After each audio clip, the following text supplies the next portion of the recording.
구약성경 창세기 35장입니다.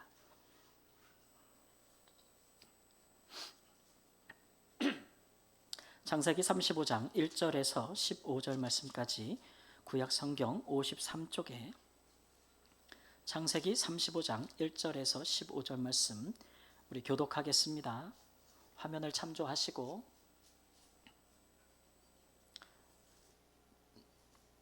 1절 말씀 제가 먼저 읽습니다. 하나님이 야곱에게 이르시되 일어나 베델로 올라가서 거기 거주하며 내가 내 형 에사의 낯을 피하여 도망하던 때에 내게 나타났던 하나님께 거기서 제단을 쌓으라 하신지라.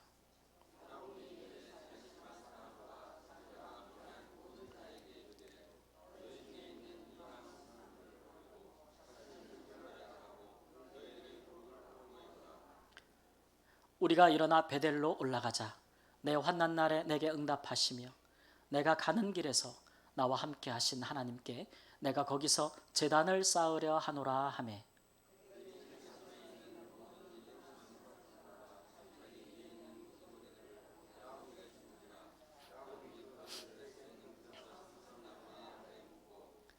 그들이 떠났으나 하나님이 그 사면 고운들로 크게 두려워하게 하셨으므로 야곱의 아들들을 추격하는 자가 없었더라.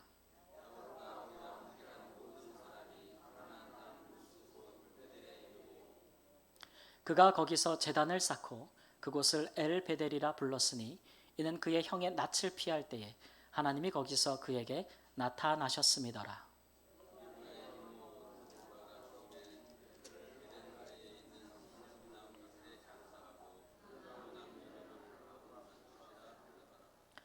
야곱이 밧단 아람에서 돌아오매 하나님이 다시 야곱에게 나타나사 그에게 복을 주시고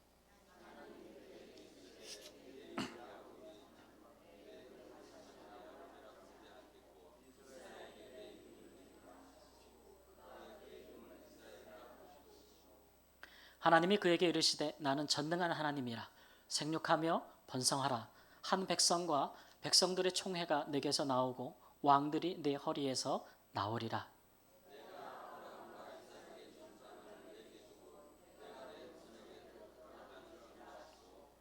하나님이 그와 말씀하시던 곳에서 그를 떠나 올라가시는지라.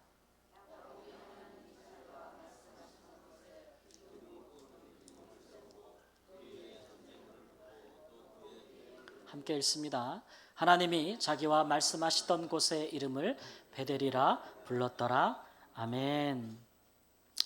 저는 저희 교회로 꼭 인도하고 싶은 분이 있습니다.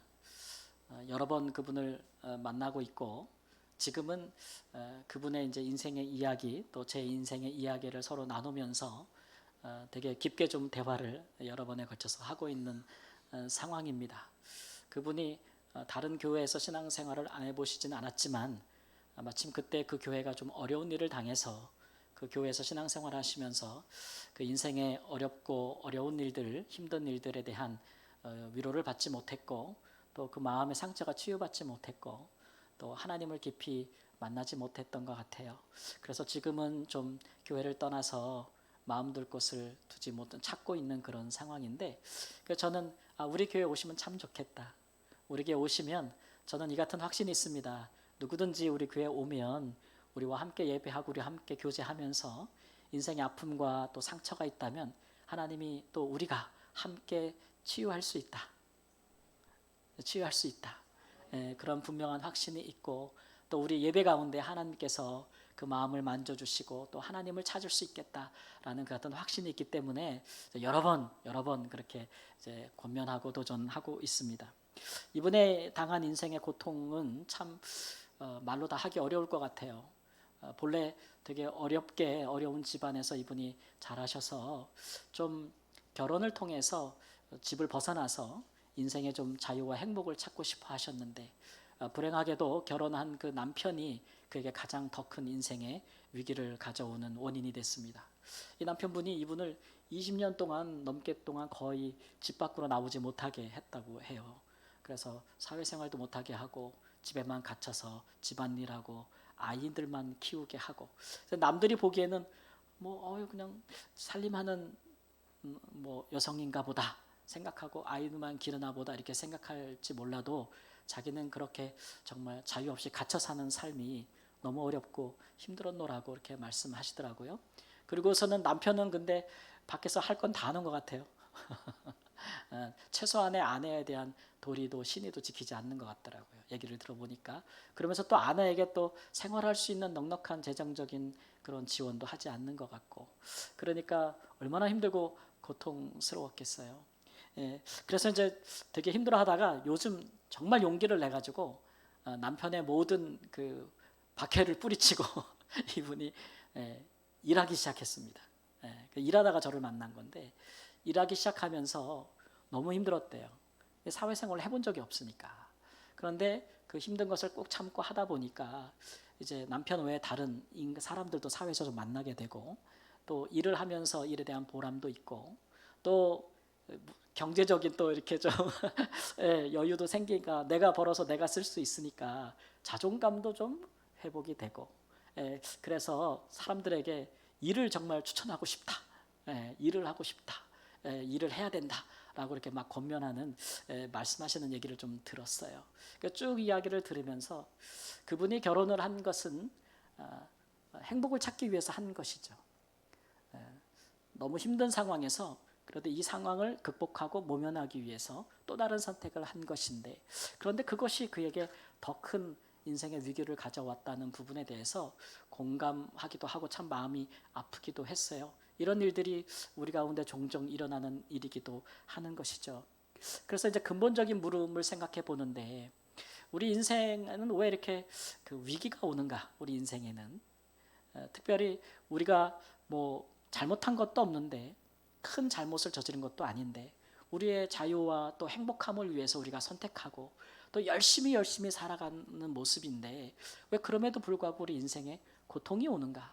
이런 것들에 대해서 근본적인 질문을 하지 않을 수가 없죠.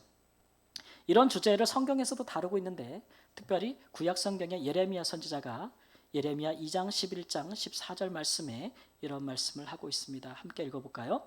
어느 나라가 그들의 신들을 아닌 것과 바꾼 일이 있느냐? 그러나 나의 백성은 그의 영광을 무익한 것과 바꾸었도다. 너 하느라 이 일로 말미암아 놀랄지어다. 심히 떨지어다. 두려워할지어다. 여호와의 말씀이니라. 내 백성이 두 가지 악을 행하였나니 곧 그들이 생수의 근원되는 나를 버린 것과 스스로 웅덩이를 판 것인데 그것은 그 물을 가두지 못할 터진 웅덩이들이니라. 이스라엘이 종이냐 시종이냐 어찌하여 포로가 되었느냐. 예레미야 선지자의 이 말씀은 이스라엘 백성들의 질문에 대한 대답입니다. 특별히 이스라엘 백성들이 바벨론의 포로가 되어서 다른 나라에 포로로 잡혀가서 노예 생활을 하면서 그들이 하나님 여호와께 이제 질문하는 거죠. 왜 우리가 자유인이었는데 왜 우리가 포로가 됐습니까? 왜 우리가 나라를 잃었습니까? 왜 우리가 노예가 되었습니까? 라고 이제 하는 질문에 대해서 하나님께서 말씀하시기를 너희가 신들을 신 아닌 것과 바꾸었다 이렇게 얘기했어요.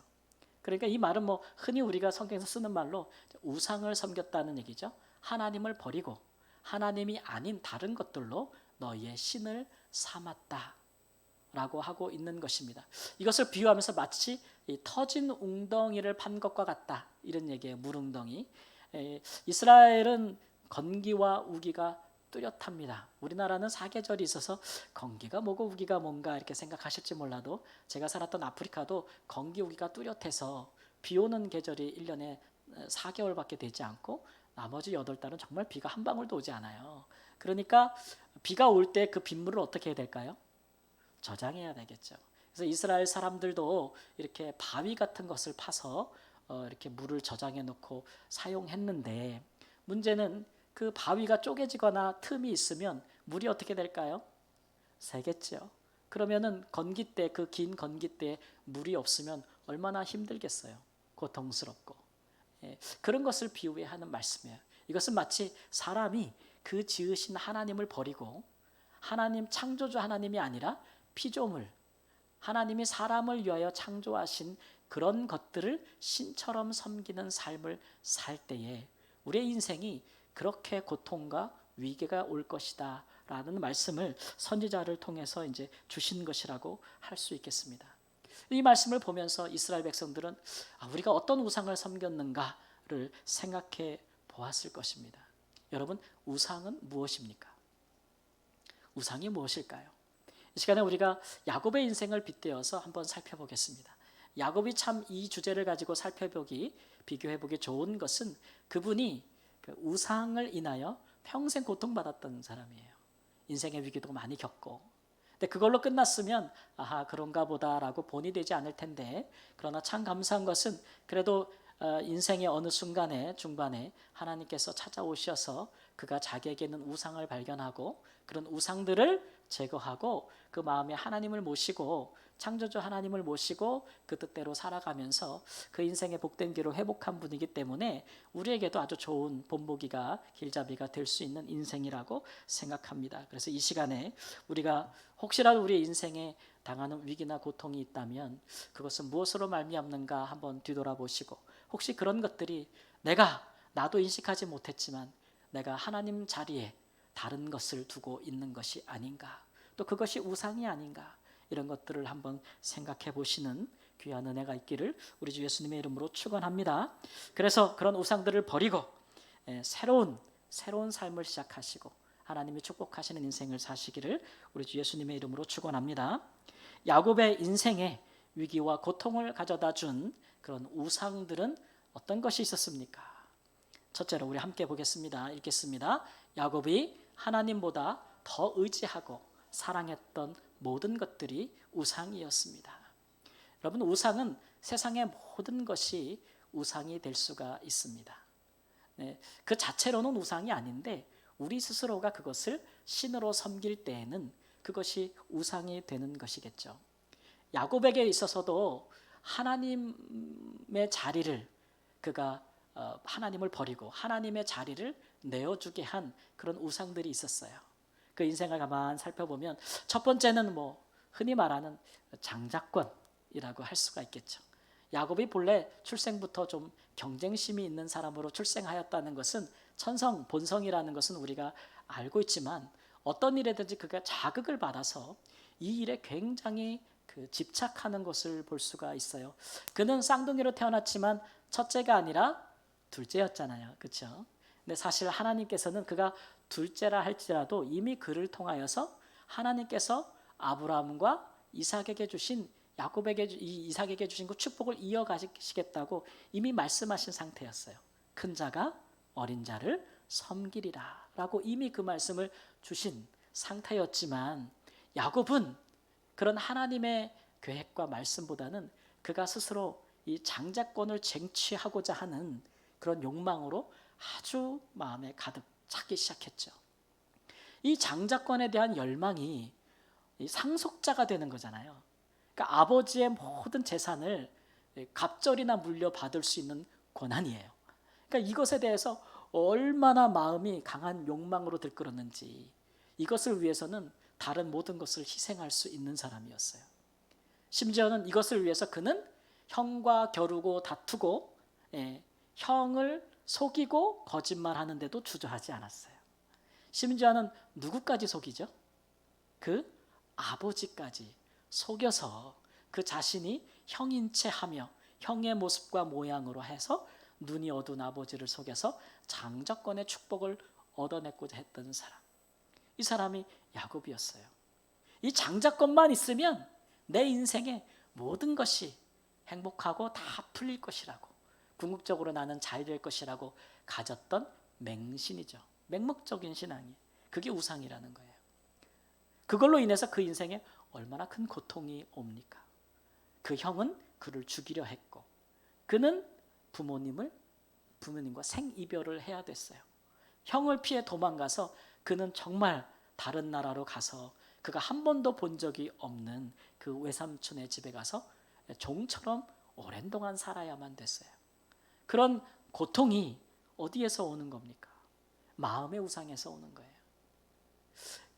그가 그 외삼촌 집 라반에 갔을 때에 이 장자권은 이제 물 건너갔어요. 장자권은 둘째치고 저주를 안 받으면 다행이고 형한테 죽임을 안 당하면 다행이죠. 그 허망하고 빈 마음에 그 다음 우상으로 그에게 다가온 것은 뭐였냐면 여인이었습니다. 여인. 그가 라반의 집에서 아주 매력적이고 아름다운 여인을 보았는데 그 이름이 뭐예요? 라헬이라. 라헬. 성경의 원어적인 표현을 보면은 단순히 외모적으로만 그 미모가 뛰어나다라는 것도 있지만 약간 뉘앙스가 성적인 매력이 아주 있다라는 그런 뉘앙스도 있어요. 그러니까 혈기왕성한 야곱이 이 라헬을 딱 보고 어떻게 됐어요? 첫눈에 반한 거예요. 반했는데 보통 반한 게 아니에요.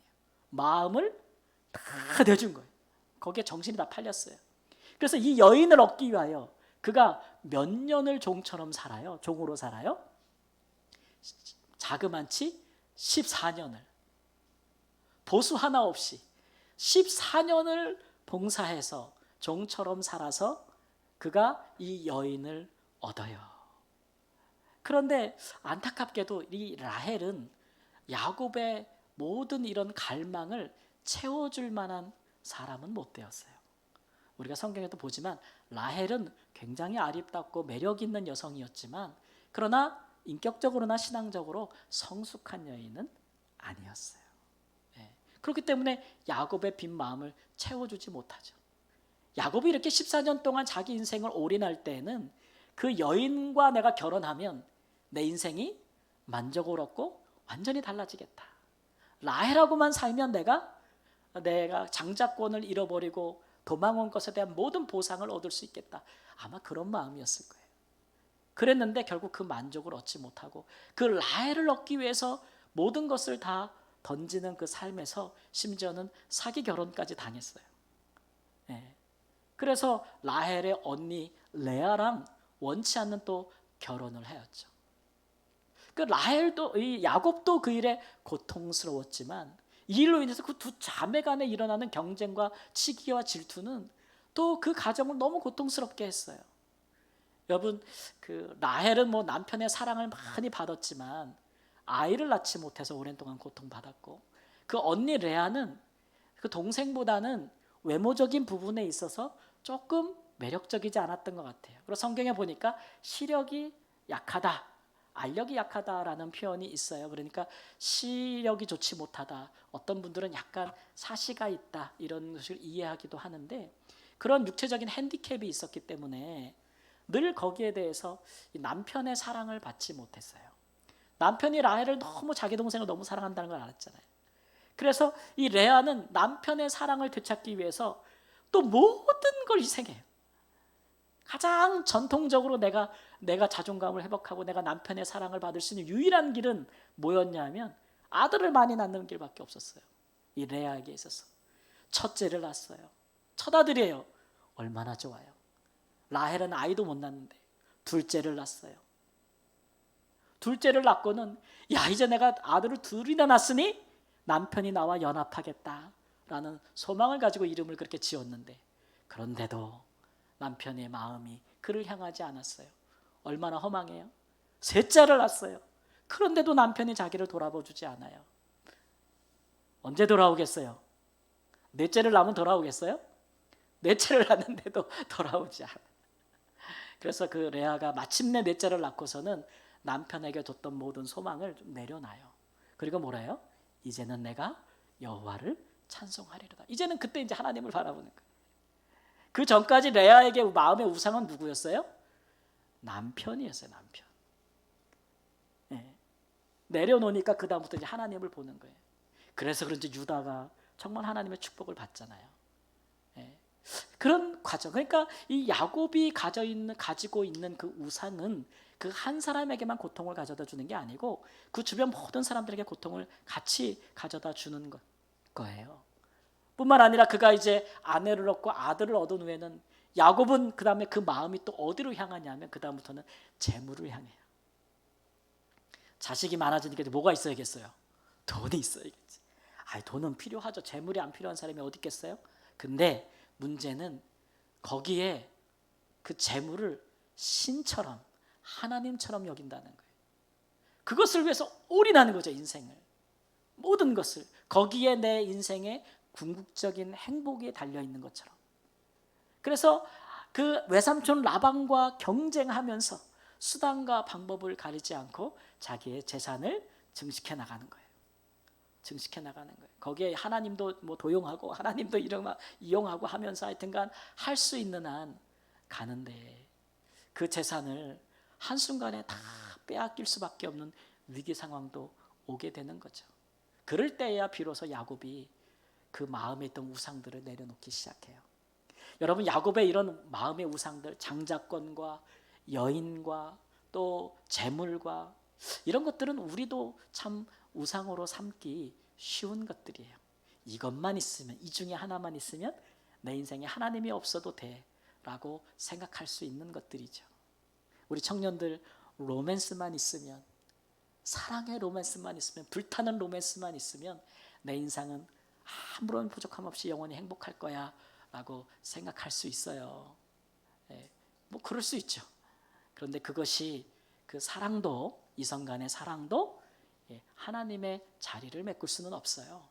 우리 인생은 처음 지음 받을 때부터 하나님의 형상으로 지음을 받았고, 우리 안에는 하나님으로 인하여만 채워지는 자리가 있어요. 그런 것들에 이제 그런 우리가 필요한 것들, 세상에 우리가 있었으면 좋은 것들, 그런 것들을 우리가 하나님의 자리에 올려놓게 되면 그것은 피조물을 창조주보다 더 섬기게 되고 경배하는 것이라서 우리가 결코 행복할 수 없어요. 그것 때문에 인생의 모든 고통과 위기가 찾아온다는 것이 성경의 가르침이죠. 그래서 야곱은 많은 아이들과 아내와 재산을 가지고 이제 외삼촌 라반을 떠나서 자기 고향으로 이제 돌아오는 과정에 큰 위기를 만납니다. 그게 무엇이냐면은 그 형 에서가 야곱을 만나러 온다는 거예요. 근데 오지 않고 400명을 데리고 온다는 거예요. 이게 400명이 누구예요? 집에서 있는 사병들이에요. 데리고 온다는 얘기는, 400명이나 데리고 온다는 얘기는 환영하는 의식일까요? 아니죠. 야곱에게 복수하겠다는 거예요. 예전에 나를 속이고 장자권을 빼앗으려고 했던 그 야곱에게 복수하려고 했던, 그 야곱의 인생에 있어서 엄청난 위기죠. 이 위기에 야곱은 그 전날 밤에 강가에 홀로 남았다고 했어요. 자기 목숨이 왔다 갔다 하는 순간, 자기가 그동안 이룩했던 모든 것들이 한순간에 다 없어질 수도 있는 그런 상황에서 홀로 남았을 때에 하나님께서 찾아오셨다는 거죠. 하나님께서 찾아오셨다. 우리 하나님은 그런 분이에요. 인생의 위기의 순간에 하나님은 꼭 우리를 찾아오십니다. 그런 이유는 뭐 있겠는데, 뭐 우리가 사실 평안할 땐 하나님을 안 찾는 우리의 근본적인 그런 모습도 있거니와, 또 우리가 비로소 인생의 위기를 맞이할 때에 우리가 마음이 하나님이 아니라 어떤 우상을 품고 살았는지를 우리가 볼 수 있기 때문에 그래요.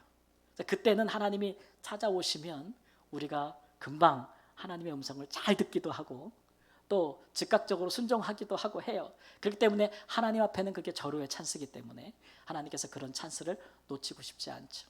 그럴 때에 거기서 하나님과 야곱 사이에 무슨 일이 있었는가?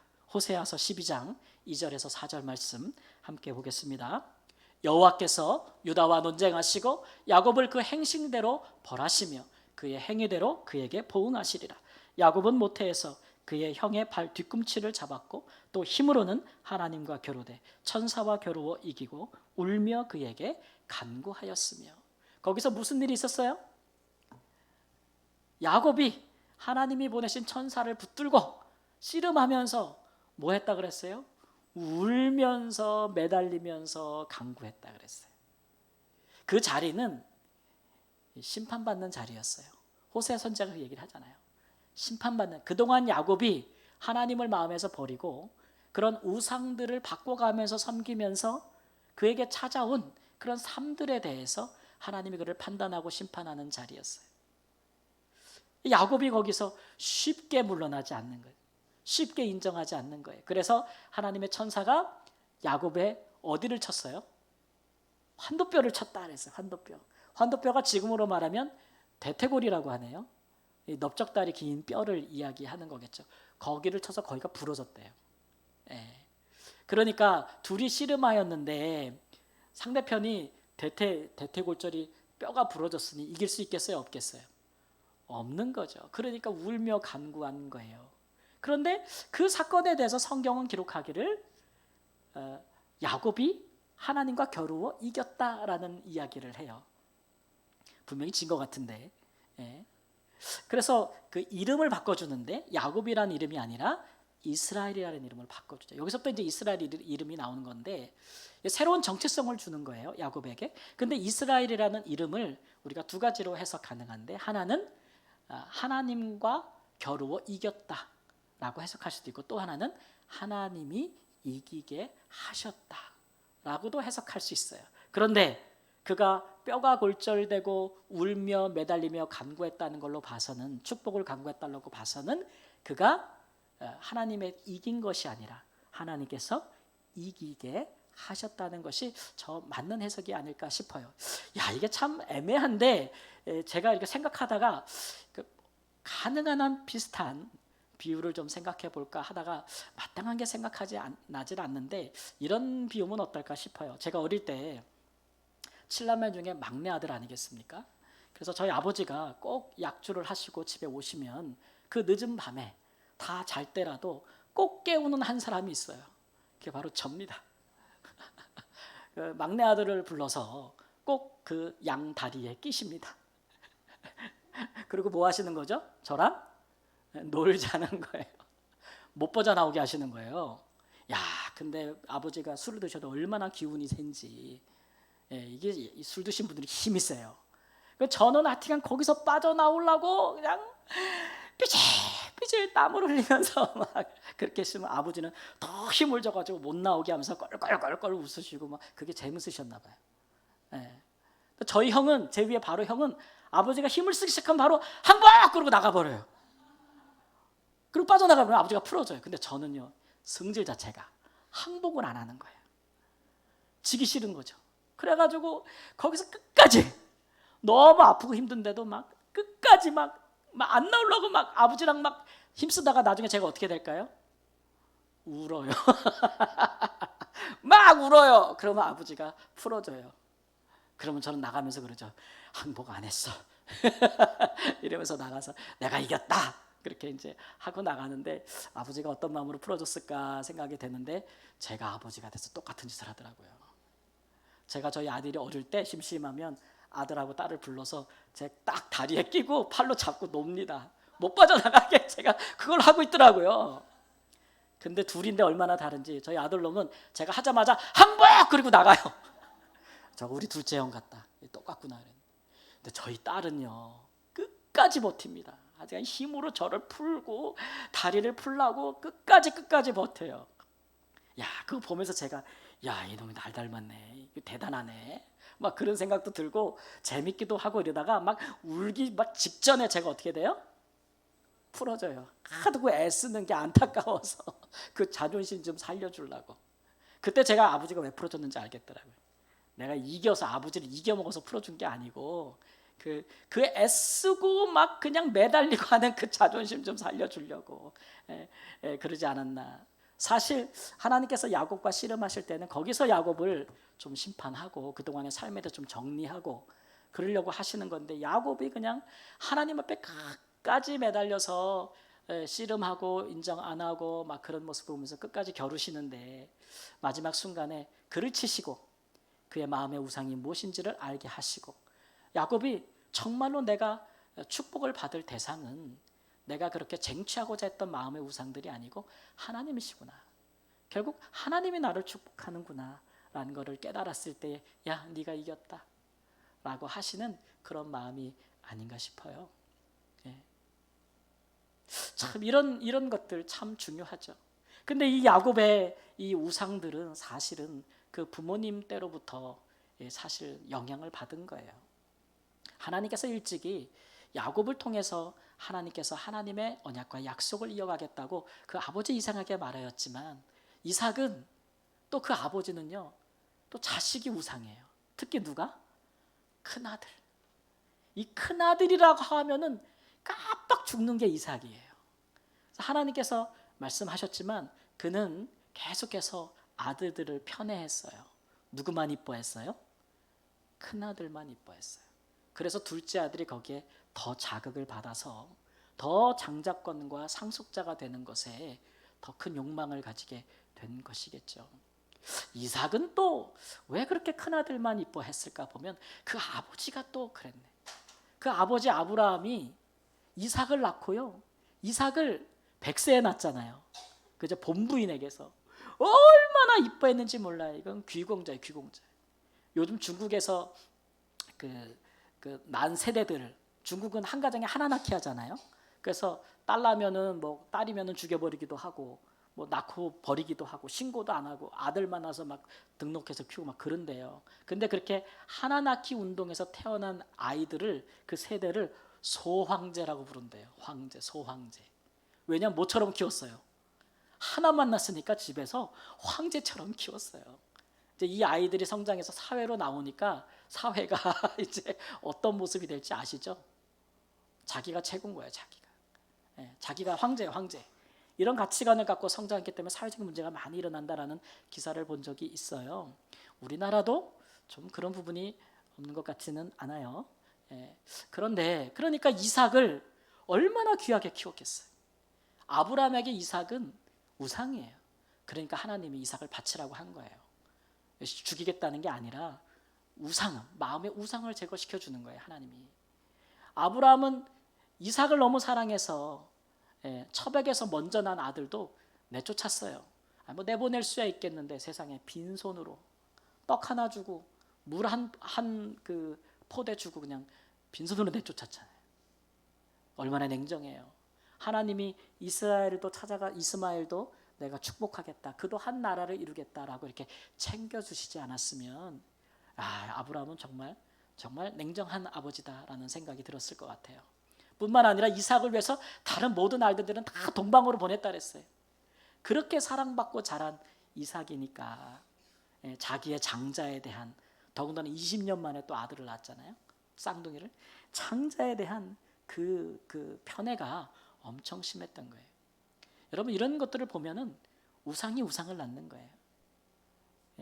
부모님이 마음의 우상을 갖고 살아면서 인생의 고통과 위기가 불러오면 자녀들이 고스란히 그런 영향을 받게 되고 그런 환경에 놓이게 돼서 어느새 자녀 마음에도 그런 우상들이 생겨나기 시작하는 거예요. 그러니까 우리 부모님들이 믿음 생활하면서 인생의 고통과 위기를 불러올 수 있는 우상들을 먼저 잘 분별하고 제거하시기를 바랍니다. 우리 아이들에게 또 다른 상처 속에서 우상들이 생기지 않도록 해야 될 것들이 우리 부모님의 몫이라고 할 수가 있겠습니다. 그래서 그렇게 야곱은 자기 마음의 우상을 버리게 됐는데 그런데도 오늘 본문의 말씀에 보니까 위기가 다 끝나야 되는데 이제 인생의 위기가 끝나지 않고 또 위기가 닥친 거예요. 그래서 세겜에서 잠깐 머물 때에 야곱은 온 가족이 몰살당할 만한 지금 위기를 당했어요. 그 딸 중에 하나가 그 동네 세겜이라는 동네를 구경 나갔다가 어느 추장에게 강간을 당했고 그 일에 복수하기 위해서 오빠들이 2명이 시므온과 레위가 그 사람들을 속여가지고 어느 날 밤에 기습해서 그 족속을 다 죽여버렸어요. 남자들을. 살육을 벌인 것이죠. 그러니까 복수를 한 100배는 한 것 같아요. 그러다 보니까 그 주변에는 족속들이 다 일어나서 이런 야곱의 족속 이런 자들이 어디 있냐라고 해가지고 야곱을 다 죽이려고 하는 몰살을 당할 만한 위기 상황에 놓였다는 것이죠. 이 위기 상황에 야곱이 생각한 것은 뭐냐? 그러면 자기 안에 있는 우상, 또 다른 우상이 있는지를 살펴보는 거였어요. 이런 위기와 고통이 어디서 오는가? 근데 2절 말씀에 보니까 너희 중에 있는 이방 신상들을 버려라 그랬어요. 그리고 이거는 자기 집에 있는 모든 사람들에게 하는 거예요. 자기 아내들부터 자기 자녀들부터 자기 집에 있는 종들로부터. 야곱은 마음의 우상을 버렸지만 여전히 자녀들과 아내와 다른 모든 종들은 우상들을 가지고 있어요. 우리는 그가 사랑하는 아내 라헬이 그 아버지 집에서 나올 때 드라빔을 훔쳐 나온 것을 알고 있잖아요. 우상을 갖고 나온 것을 알고 있고 여전히 그들이 바단 아람에서 보았던 많은 우상들을 섬기고 하나님을 섬기지 않았다는 것을 알 수가 있어요. 그러니까 자녀들이 그러하니 자녀들로부터 또 다른 위기 상황이 오게 되는 것이죠. 그래서 하나님께서는 그 위기 순간에 다시 나타나셔서 베델로 올라가라 이렇게 말씀하셨어요. 그가 하나님을 만났던 곳. 사실 야곱이 그 고향으로 돌아올 때 제일 먼저 가야 될 곳은 베델이었어요. 여러분 거기서 하나님과 서원하면서 하나님을 만났잖아요. 그가 형을 피해 도망갈 때 거기서 서원하면서 기도하면서 하나님을 만나 뵙고 이곳이 하나님의 집이요 하늘의 문이로다. 그러면서 서원 기도까지 했는데 거기 가서 하나님께 예배드려야 되는데 그가 오다가 인생의 위기가 끝나고 형 에서와 화해하고 나서는 그가 베델로 올라가지 않고 하나님 앞에 가지 않고 그가 형이 있는 세일로 가겠다라고 이야기하면서 목적지를 바꾸면서 그가 그곳의 중간 지점에서 정착하고 그곳에 땅을 사고 하면서 발생한 위기예요. 위기 상황. 그런 상황에 하나님께서 다시 나타난 것이겠죠. 사랑하는 여러분, 우리는 우리뿐만 아니라 우리 안에 있는, 우리의 가족 안에 있는, 우리의 자녀들에게 있는 모든 우상을 다 버려야 됩니다. 여러분 우상이 무엇입니까? 이것만 있으면, 이것만 내가 가지면 내 인생은 하나님이 없어도 된다. 내 인생은 궁극적으로 행복하고 해피하고 아무 문제가 없을 것이다 라고 생각할 수 있는 절대적으로 여겨지는 그게 바로 우상이고 그것은 무엇이든지 될 수가 있는 것이에요. 우리가 인생의 위기와 고통이 당할 때에 그때 이제 보이기 시작하는 거예요. 내가 뭘 의지했는지, 내가 뭘 하나님보다 더 사랑하면서 살았는지를 그때 보게 되는데 그때 여러분 과감하게 그 우상을 다 버리시는 은혜가 있기를 주님의 이름으로 축원합니다. 그런 우상은 없어도 되는 것이고 있어도 우리에게 행복을 주지 못하는 것입니다. 인생의 궁극적인 행복은, 영원한 행복은 하나님이 주시는 거예요. 하나님만이 우리 인생에 차지하시는 부분이 있어요. 우리가 필요한 것과 우리가 의지해야 될 것을 여러분 구분하시고 우리가 섬겨야 될 것과 우리가 섬기지 말아야 될 것들을 구분하시는 은혜가 있기를 주님의 이름으로 축원합니다. 두 번째로 우리가 모든 우상을 그렇게 버리면 어떤 일이 이제 일어나겠습니까? 함께 읽겠습니다. 전능하신 하나님께서 다시 나타나셔서 야곱에게 복을 주셨습니다. 야곱이 자기 마음 안에 있는 우상과 자기 집안에 있는 모든 우상을 버리고 난 후에 하나님께서 다시 그에게 나타나셔서 이제 야곱에게 마침내 복을 주시는데 하나님이 나타나실 때 자기를 소개하기를 나는 전능하신 하나님이다. 나는 전능한 하나님이다. 이렇게 소개하고 있어요. 그러니까 하나님이 자기 소개하는 부분은 굉장히 중요해요. 그가 자기를 소개하는 그 이름 따에 따라서 앞으로 야곱에게 어떻게 하시겠다는 것을 의미하고 있기 때문에 이제는 하나님께서 전능하신 하나님, 불가능을 가능케 하시는 그 하나님으로서 야곱의 인생에 개입하시겠다. 정확히는 복을 주시겠다라고 이제 말씀하고 있는 거죠. 이제는 야곱이 하나님만 마음에 모시고 있으니까요. 그래서 하나님이 주신 축복들을 보면은 11절에 보면은 아브라함에게 주시겠다고 하신 그 축복에 더하여서 야곱에게 주시는 것이 뭐냐면 한 나라를 이루게 하시고 내 자손들에게서 뭐가 나오리라? 왕들도 나올 것이다. 이렇게 엄청난 축복을 주시는 건데 이 축복이 야곱 한 사람에게만 끝나는 것이 아니라 그 후손들에게 계속 이어지는 것이니 하나님은 그 일을 이루시는 전능하신 하나님이다 라고 이제 말씀하고 있는 거예요.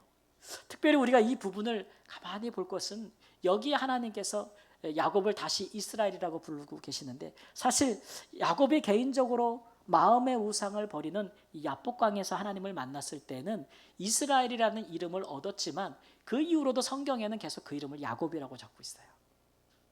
근데 이렇게 모든 우상을 버리고 마침내 전능하신 하나님이 나타나셔서 야곱의 이름을 다시 이스라엘이라 일컬은 이후에는 성경에 이제 보세요.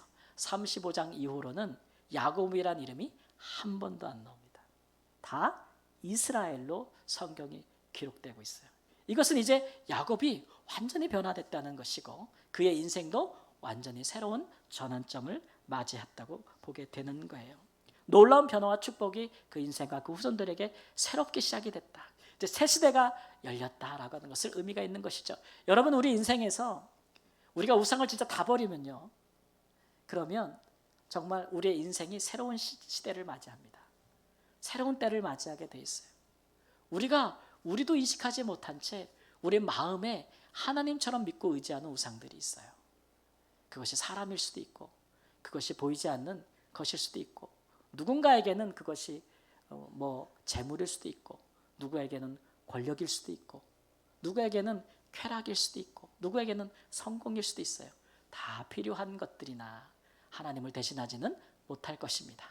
그런 것들을 내려놓으시면 그 다음에는 전능하신 하나님께서 나타나셔서 하나님과 함께 우리의 인생에 필요한 것들을 하나님께서 이루시고 역사하셔서 그런 일들에 부족하게 여기지 않게 하시고, 또 하나님의 손에 붙잡혀서 하나님께 쓰임받기도 하게 하시는 그런 존귀한 인생으로 하나님께서 바꾸신다는 것을 꼭 기억하시기 바랍니다. 전능하신 하나님께서 우상을 버리는 자에게 나타나셔서 복을 주십니다. 전능하신 하나님을 만나고 경험하고 그와 함께 동행하는 놀라운 축복의 삶이 열려지기를 우리 주 예수님의 이름으로 축원합니다. 아멘. 우리 함께 결단하는 기도를 드리겠습니다. 하나님,